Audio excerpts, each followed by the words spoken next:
हरे कृष्णा। तो आज है 3 मार्च और आज हमारे ट्रिप का दूसरा दिन है और हम लोग जा रहे हैं आज खाटू श्याम।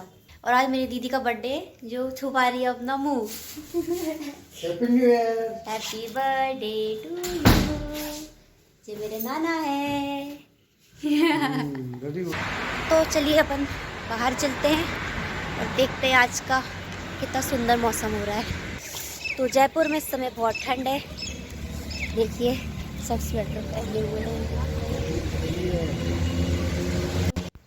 तो यहाँ पर सभी भक्त तैयार हो गए खाटू श्याम जाने के लिए और हम सब निकल पड़े खाटू श्याम के दर्शन के लिए। यहाँ पर हमने एक ढाबे पर नाश्ता किया, उसके बाद हम लोग चल पड़े खाटू बाबा के दर्शन के लिए। तो जब तक हम खाटू श्याम पहुँचते हैं मैं आपको कुछ बातें बताती हूँ खाटू श्याम के बारे में। तो हमारे जो खाटू श्याम हैं वो दुनिया के सबसे सर्वश्रेष्ठ धनुधर हैं। उनसे बड़े सिर्फ श्री राम ही माने गए हैं। खाटू श्याम जी का जन्म महोत्सव हर साल कार्तिक शुक्ल पक्ष की देवउठनी एकादशी को बड़े धूमधाम से मनाया जाता है। खाटू श्याम जो कि बर्बरिक देवी के उपासक थे। देवी के वरदान से उन्हें 3 दिव्य बाण मिले थे। अपने लक्ष्य को भेद कर वापस उनके पास आ जाया करते थे। इसकी वजह से बर्बरिक अजय थे।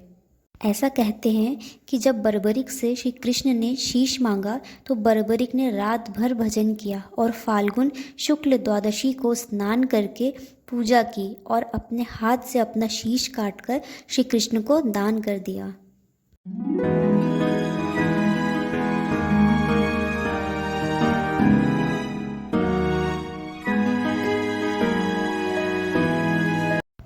अब बस से उतरने के बाद हमें चलना था पैदल पैदल खाटू श्याम जी के दर्शन के लिए। तो चलिए चलते हैं श्याम जी के दर्शन करने। थोड़ी सी दूर चलने के बाद हमने खाटू बाबा के लिए प्रसाद लिया। गुलाब का फूल, इत्र और जो थोड़ी बहुत और सामग्री थी हमने सब ली बाबा को भेंट करने के लिए। यहाँ से हम धीरे धीरे चल रहे थे खाटू बाबा की और उनके दर्शन पाने के लिए सब लोग बहुत ज़्यादा उत्साहित थे। तो चलिए चलते हैं खाटू श्याम के दर्शन करने के लिए। रास्ते में हमको बहुत सारी दुकानें मिली जहाँ पर श्याम बाबा की सुंदर सुंदर ड्रेसेस थी, इत्र थे, बहुत सुंदर सुंदर गुलाब के फूल और बहुत सारी चीज़ें खरीदने के लिए।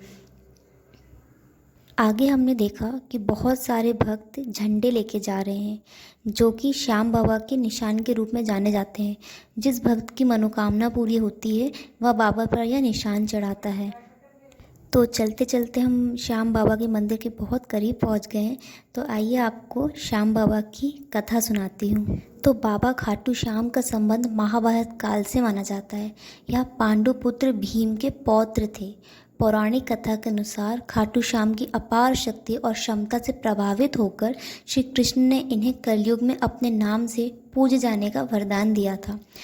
वनवास के दौरान जब पांडव अपनी जान बचाने के लिए भटक रहे थे तब भीम का सामना हिडम्बा से हुआ।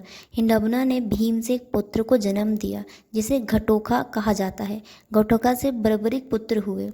इन दोनों को अपनी वीरता और शक्तियों के लिए जाना जाता है। जब कौरव और पांडवों के बीच युद्ध होना था तब बर्बरिक ने युद्ध देखने का निर्णय लिया था।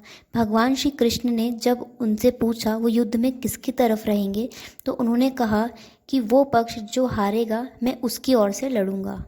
भगवान कृष्ण युद्ध का परिणाम जानते थे और उन्हें डर था कि कहीं पांडवों के लिए उल्टा न पड़ जाए। ऐसे में भगवान श्री कृष्ण ने बर्बरिक को रोकने के लिए दान की मांग की। दान में उन्होंने उनसे उनका शीश मांग लिया। दान में बर्बरिक ने उनको शीश दे दिया, लेकिन आखिर तक उन्होंने युद्ध देखने की इच्छा जाहिर करी। श्री कृष्ण की इच्छा स्वीकार करते हुए उनका सिर युद्ध वाली जगह पर एक पहाड़ी पर रखा गया। युद्ध के बाद पांडव लड़ने लगे कि युद्ध की जीत का श्रेय किसे जाता है। तब बर्बरिक ने कहा कि उन्हें जीत भगवान श्री कृष्ण की वजह से मिली है। भगवान श्री कृष्ण इस बलिदान से प्रसन्न हुए और कलयुग में श्याम के नाम से पूजे जाने का उन्हें वरदान दिया। बोलो खाटू नरेश की जय। तो यहाँ पर आप देख सकते हैं कि मंदिर कुछ इस प्रकार दिखता है अंदर से। तो हम धीरे धीरे कतार में आगे बढ़ते रहे।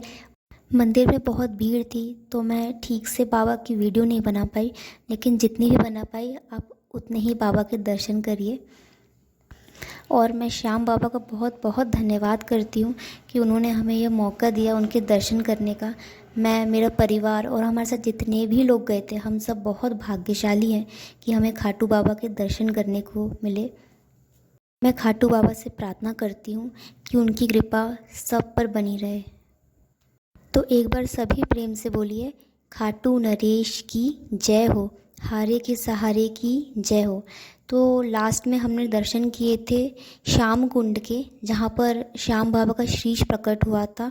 वहाँ का जल बहुत चमत्कारी माना जाता है और सभी लोग वहाँ पर स्नान करते हैं और अपने घर उस जल को लेके जाते हैं। तो आप भी दर्शन करिए श्याम कुंड के। लास्ट में दर्शन करिए मेरे श्याम बाबा के, जिन्हें मैं 3 साल पहले लाई थी। इसके पीछे भी बहुत सुंदर कहानी है, मैं आपको फिर कभी बताऊंगी। तो जब तक के लिए आप मेरे चैनल को सब्सक्राइब करें, वीडियो को लाइक करें एंड शेयर करें। बोलो खाटू नरेश की जय हो। Thank you for watching. जय हिंद, जय भारत, हरे कृष्णा।